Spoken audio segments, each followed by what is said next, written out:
Salut la gang, bienvenue dans la semaine 84. Hey, en fait, c'est pas compliqué, c'est toutes nos semaines d'été.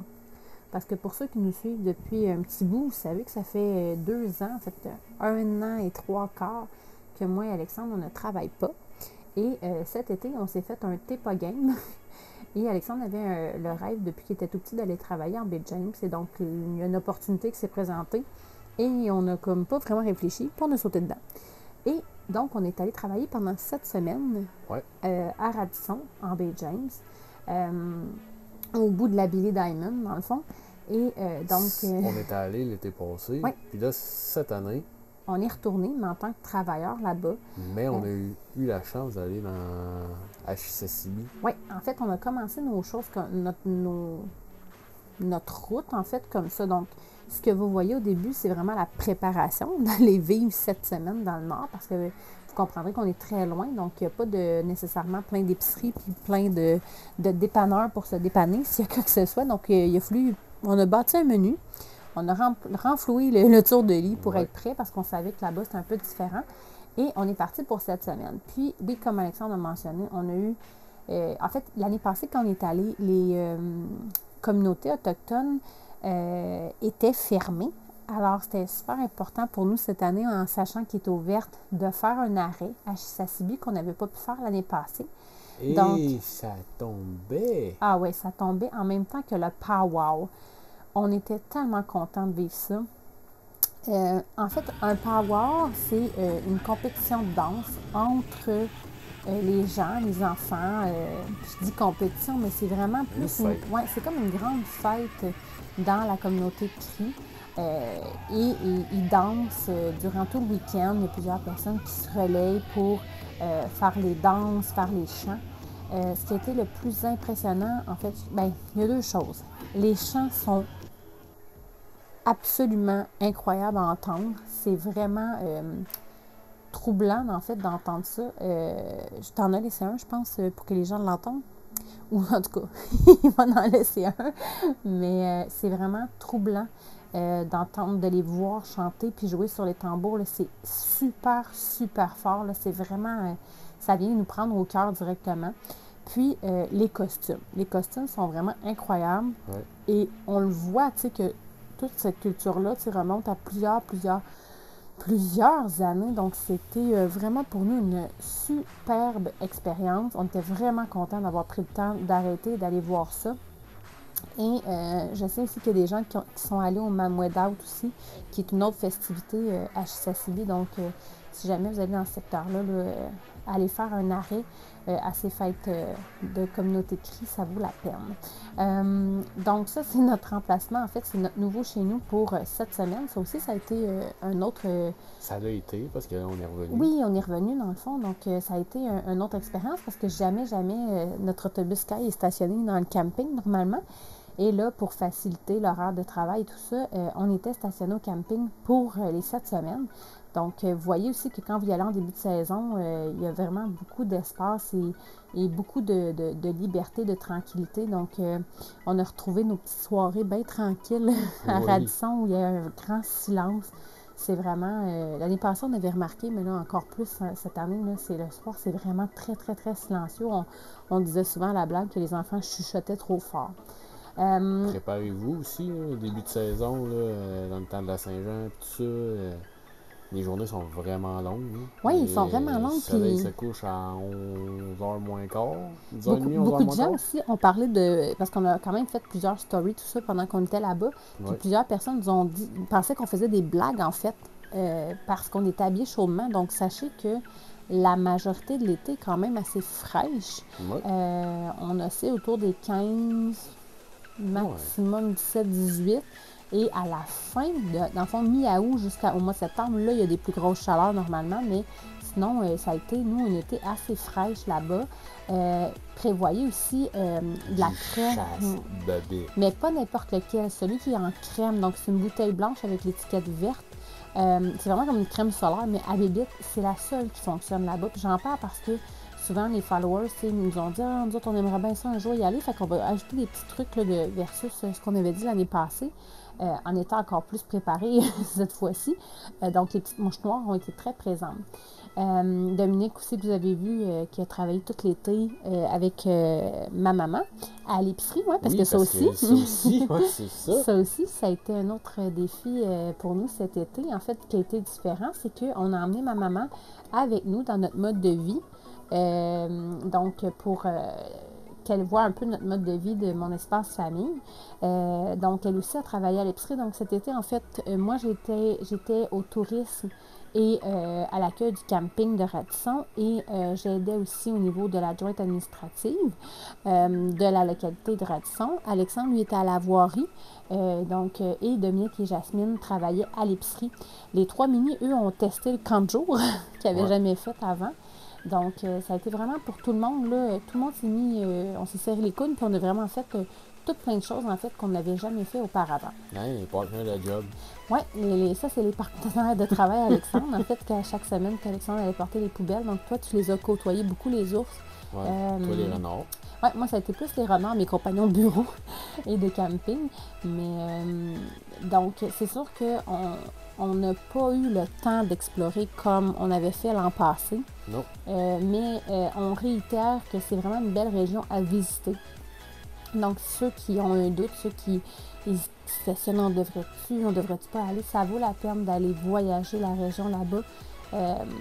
C'est sûr qu'il y a de la préparation à faire avant pour être prêt puis pouvoir vraiment profiter de ce moment-là. Donc, si jamais ça vous intéresse, je n'hésite pas à nous écrire. On peut vous conseiller, vous aider à maximiser votre déplacement là-bas parce que c'est une super belle région. Puis sinon, il y a aussi les semaines 41-42 sur notre chaîne YouTube que vous pouvez aller, que vous pouvez aller consulter pour avoir tout ce qu'il y a à faire, tout ce qu'il y a à voir. Les garçons qui ont vécu une petite expérience de pêche, ça a été une grosse... C'était vraiment un goal des enfants. Essayer de pogner quelque chose. Oui, essayer d'aller à la pêche là-bas. On a remarqué aussi vraiment beaucoup de véhicules différents se rendre là-bas. C'est vraiment, ça attire en fait les aventuriers. Donc cet été, moi, ça m'a fait beaucoup de bien de voir plein de setups de VR, du monde qui venait de loin. Et on a vu. Oui, on a eu la chance de voir nos premières aurores boréales. Mais là, les images sont verdâtres, mais ils n'étaient pas verdâtres comme ça. Sachez que ça peut être juste blanc aussi. Mais on a eu la chance de les voir danser, donc ça a été vraiment le fun. Et la plus belle expérience qu'on aura vécue cet été, assurément, ça bat des records pour nous. 100% mon espace famille. Ah ouais, 100%, nous, 100% connexion à l'humain. On a fait la rencontre de David et Jason, des anglophones qui venaient de New York. L'État de New York. Oui, de l'État de New York. Et on crée la discussion, on se met en mode, OK, entraide, let's go, comment on peut les aider avec leur seaplane, donc un avion qui atterrit vraiment le bedon de l'avion dans l'eau. Finalement, on les aide et tout ça. Et par l'aide qu'on leur a apportée, on développe une amitié, on développe un contact et tout ça. Et ils nous offrent de faire un tour d'avion. Je vous le dis, mon cœur a failli arrêter. Moi, pour vrai, en fait, c'était trop drôle parce qu'Alexandre m'a appelé puis il a fait « Hey, tu l'as tellement envoyé à l'univers que là, ça arrive. » Puis là, j'étais comme « De quoi ça? » Il dit « Tu vas avoir un tour d'avion en Bay James. » Je dis « Ben non, ça se peut pas. » Et dès qu'Alexandre me dit ça, tout de suite dans ma tête de maman et dans mon cœur de maman, ça fait « OK, mais là, tu sais, s'il y en a juste un, on va l'offrir à un de nos enfants pour qu'il ait les baptêmes de l'air parce que nos enfants n'avaient jamais pris l'avion. » Et finalement, en parlant avec... là, on a l'intérieur et l'extérieur. Oui, l'expérience, en fait, du inside de l'avion et de l'externe, parce qu'Alexandre filmait avec le drone. Pour vrai, c'était incroyable. Et chacun, en fait, en parlant avec les gars, avec nos nouveaux amis, tout ça, ils ont eu la gentillesse, je ne sais même pas comment décrire ça, un geste comme ça, mais finalement, les 4 garçons ont eu leur baptême de l'air. Les 2 parents, puis les la 2 grand-mère. parents et la mamie aussi. Écoutez, ça a fait tout notre voyage. Ah, c'était malade. C'était vraiment fou, là. Je regarde les images, on dirait que ma tête, mon cœur sont pas encore up-to-date, là. C'était... Puis j'avais tellement hâte de vous en parler, puis on a gardé ça secret encore là. On a gardé ça secret longtemps, parce qu'on voulait rendre hommage aussi à ces hommes-là, tu sais.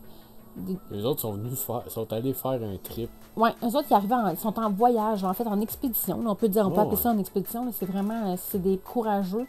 Ils volent là où il n'y a personne qui vole ou presque. Et ils sont même allés à 2 heures de vol. Au nord. Plus au nord, dans un parc national. L'eau était complètement transparente. C'était malade. Tu sais, honnêtement, on avait un tracking là, pour les suivre, puis s'assurer qu'ils étaient arrivés, s'assurer qu'ils redécollaient, s'assurer... Mais je vous dirais que mon cœur de mère était sur le stress, panique, toute la journée, cette journée-là. Puis on a partagé un repas avec eux. Tu sais, on les a invités à souper, c'était vraiment... C'était vraiment 100% ce qu'on aime dans notre vie. Ouais. Cette connexion-là des étrangers qui deviennent des amitiés, des extensions, en fait, de notre famille. Puis là, il y a même, tu sais, proposé aux garçons si jamais ils veulent apprendre à voler. Tu sais, lui, c'est un instructeur. Donc, écoutez, mon Dieu, des dizaines de milliers de reconnaissances et de gratitude par rapport à ça, c'est fou, fou, fou. Et l'expérience aussi, le fait que c'est un seaplane, que l'avion a atterri la bédaine dans l'eau, change beaucoup l'expérience aussi. Là. C'est vraiment... tu sais, il y avait aucun... Vraiment, là, vous voyez que j'étais vraiment malheureuse. Oui. Moi, je me sens tellement bien dans les airs. Et c'est drôle parce que notre autobus s'appelle Sky, mais je viens comme de redéfinir que Sky est redéfini. Pour nous, ça a toujours été Sky is the limit. T'sais. Puis Alexandre voulait un nom court, mais au-delà de ça, moi, j'avais besoin d'une phrase qui inspirait. Puis là, en plus, je viens comme de réaliser que c'est tellement là où je me sens souvent le mieux. Moi, j'adore être dans les airs. Donc, vraiment une expérience là, incroyable. Et sachez qu'il y a des tours d'avion qui sont possibles. D'hélicoptères, pardon. Des tours d'hélicoptères qui sont possibles à Radisson. J'ai appris ça cette année, donc si jamais ça vous tente... Appelez d'avance, informez-vous si c'est des appareils, tout ça, mais ça pourrait être une belle expérience. Il n'y a pas tant de monde que ça qui ont la chance de faire ça, donc si vous êtes un peu frivole et aventurier, ça peut être une belle expérience. J'ai aussi appris cette année que quand vous allez à Chisasibi, il y a un tour de bateau que vous pouvez aller vous promener dans la baie.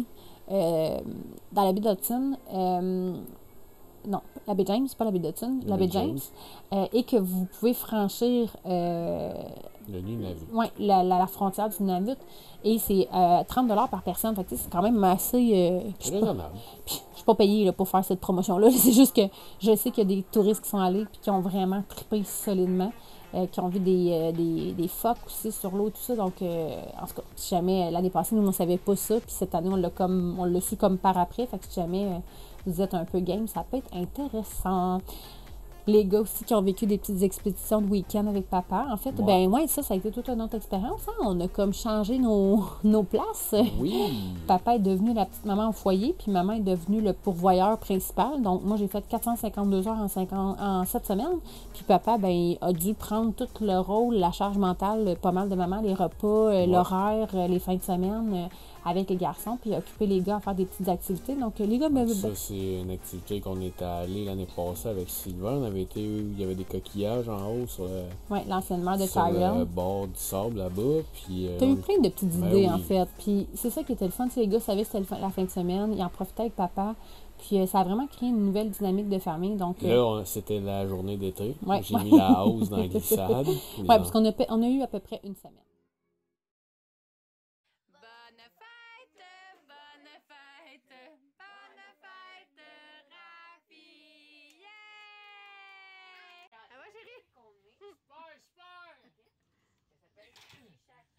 Juste un petit peu.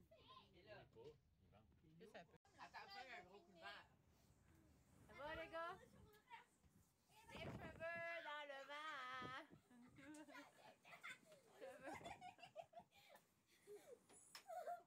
Donc, tu pognes la couette de chien. Tu vas ouvrir ça là?